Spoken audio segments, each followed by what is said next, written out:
Alalahanin mo ako kapag nag-ahari ka na. Ngayon ay inihatid natin ang labing ni Bernardino sa pagdiriwang ng dakilang kapistahan na Kristong Hari. No? So bahagi yun, na kung saan ay pinahalaga natin ngayon sa araw na ito. At tulad po ng ipinamanig natin mula sa Ebanghelyo ni San Lucas, ito ay binanggit na isang salarin na kasama ipako ni Jesus sa bundok ng Kalbaryo na nagpapahayag ni Jesus, alalahanin mo ako kapag nag-ahari ka na. Kaya nga, yung mga pagninilay natin ng mga nakalipas na linggo ay nagpapahayag ng alin ng katapatan natin sa ating pananampalataya hanggang wakas. Kaya bahagi yun na kung saan ay makita natin, nawa makita natin yung alin, yung pag-ahari ng Diyos. At tulad nawa na salarin na ito, maging bahagi ng ating damdamin na alin natawa ay tayo ay huwag kalimutan. No? Huwag kalimutan. Kudusin, hindi lang pagkatapos ng kamatayan yung pag-ahari ng Diyos. So habang tayo tumatahan sa daigdig na ito, kaya nga nakita natin tayo ay nakikibahagi, muli pinaalala sa atin, hindi lamang sa pakikisa natin kay Jesus bilang propeta, bilang pari, pero alimitan mo kasi yung elemento na ito ng pagiging hari, hindi natin masyado napapansin. Pero tayo ay, kung ino pong maalala, pagkakataon na kung saan ay tayo rin ay binuhusan ng langis. Nung tayo bininyagan, nung tayo kinumpilan, kaming mga pari ay nung kami ay inaudinahan. At kung tutusin, isa rin yung bahagi yun ng ating pananalig, yung patuloy natin paanyaya, yung mga may sakit na mapahiran ng Santo Olio. Napakahalaga ang elemento.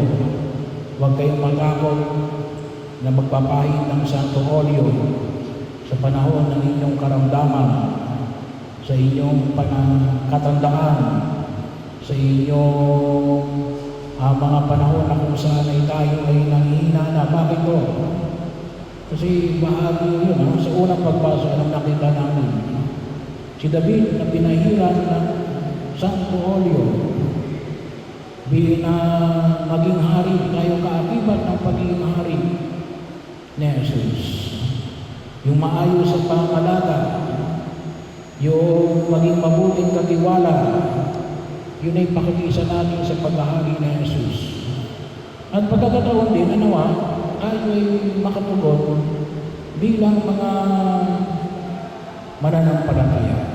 At isa ho yun sa bahagi na kung saan yung makita ho natin, dalalong-lalo na ho sa sabi nga ho natin, isa ho sa mga kapanatagan ng ating kalooban na alin. Tayo lang kisa kay Kristo. Hindi lamang nung tayo bininyagan, kaya natin nilagyan ng puting panyo. Yan ay bahagi yun na kung saan ay pagpapahayag ng puting damit na ibinigay sa ating binyag. Sa pamagitan din ng banal na kasulatan na magiging pamantayan ng ating pagkilos at ng krusipino ni Jesus. Na kung ito kasi nga, yan nakapasok ng pag-ahari niya. Tinutuya siya ng mga tao Kung sabi ng mga tao, iligtas mo ang iyong sarili. Umalis ka dyan sa krus. Yan o nakalagay, yan ibig sabihin ng Inre. Jesus na taga Nazareth, hari ng mga Hudyo. Yan ang kinamatay niya. Hindi ho para magligtas ng kanyang sarili, ngunit magligtas ng bawat isa sa atin sa pamagitan ng kanyang pagkamatay at muling pagkabuhay na siya tumubos sa ating mga kasalanan. Kaya bahagi yun na kung saan makita natin yung binanggit nyo sa Ebanghelyo na yung sabi na dito sa salarin na nagpahayag sa inyo, huwag mo akong kalimutan kapag nagkahari ka na. Anong sabi ni Jesus? Sinasabi ko sa iyo, ngayon din ay isasama kita sa paraiso. Kung tutusin hindi sabi nga, hindi lang yan sa panahon ng kamatayan. Tayo sinasama na Jesus saan? Simula nung tayo ay bininyagan. Kaya kung kalimutan, pinagtutunan ko ng pansin, ba't ka nagpapakabuti? Huwag kang umiiwas sa masama. Bakit ka naglilingkod sa simbahan? Kalimitan ang sagot natin para maligtas. Hindi ho. Kaya ka gumagawa ng mabuti kasi gawain yan ng mga iniligtas ng Diyos. Bakit ka naglilingkod sa simbahan? Kasi ikaw ay iniligtas ng Diyos. Ba't ka umiiwas sa masama? Kasi ikaw ay iniligtas ng Diyos. Yung gawain na ito, pagpapatotoo, confirmation, bilang alin? Bilang iniligtas ng Diyos. Simula nung kailan?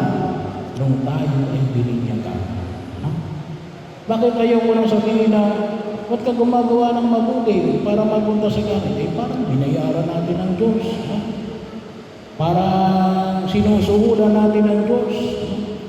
Para tayong mga kontraktor na kung saan ay bahagi o na kung saan ay dumadaganap ang korupsyon. Hindi ho. Mahaliwanag ko na alin, ang pangunguna ng grasya ng Diyos. Yun ang dapat nating pangalagaan at pahalagahan. Gawa ng biyaya at pagpapala ng ating Panginoon Jesucristo na siyang ating hari. At nawa, ay higit natin pakinabangan. At kalimitan nung sinasabi ko nga, isang magandang pagkakataon na kung saan ay makita ko namin ang isang biyaya ko ng pagkapahin ng Santo Olyo. Kasi inaalis natin yung kaisipan na kapag huwag ka magpapahin ng Santo Olyo, baka ka mamatay. Magpapahin mo kayo ng Santo Olyo, hindi. Kapag oras na, oras na. Pero kapag napahiran kayo ng Santo Olyo, ano yung mangyayari? Kapanatagan. Sigurado ho, hindi pansamantahan, hindi baka, sigurado alin, hindi ka na pupunta sa impyerno. Kasi bakit? Nakahingi ka ng tawad sa Diyos bago ka mamatay. Bahagi yun, nangyayari pinaniwala. Yun yung bahagi ng pananampalataya na dulot ng alin, ng pagkapangahin ng Santo Olyo. Katiyakan, 100%, hindi ka na pupunta sa impyerno. Pero ang tanong ay, pupunta ka na kagad sa langit. Kaya ho tayo may purgatorio.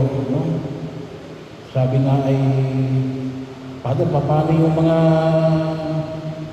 kontraktor, mga congressman na bilyon-bilyong peso ang ninakaw. Hingi lang ba sila ng tawad? Mangungumpisa lang ba sila? Pupunta na sila sa langit? Sigurado hindi sila pupunta sa impyerno. Pero alin, dadaan mo na sila sa purgatorio. Bakit? Hindi sila nakakabayad. Bahagi yun. Yun ay bahagi ng paghahari ng Diyos. Huwag natin kalimutan. Kaya po kung yung turo ng purgatorio ay turo ng katarungan. Kaya siguro, kulang yung turo ng katarungan kasi nga, baka hindi maliwanag sa atin ang turo ng purgatorio. Kaya dapat makita natin ito na sa pagkakataon na kung saan ay dinululog natin sa harapan ng Panginoon. Pero alam din natin, pupunta na yun sa langit. Kaya lang, kailan, hindi natin alam. Sabi nga natin, depende kapag mayroon kang hindi na ibibigay ng katarungan. Hinihingi ng katarungan. Kasi bahagi yun. Wala akong mercy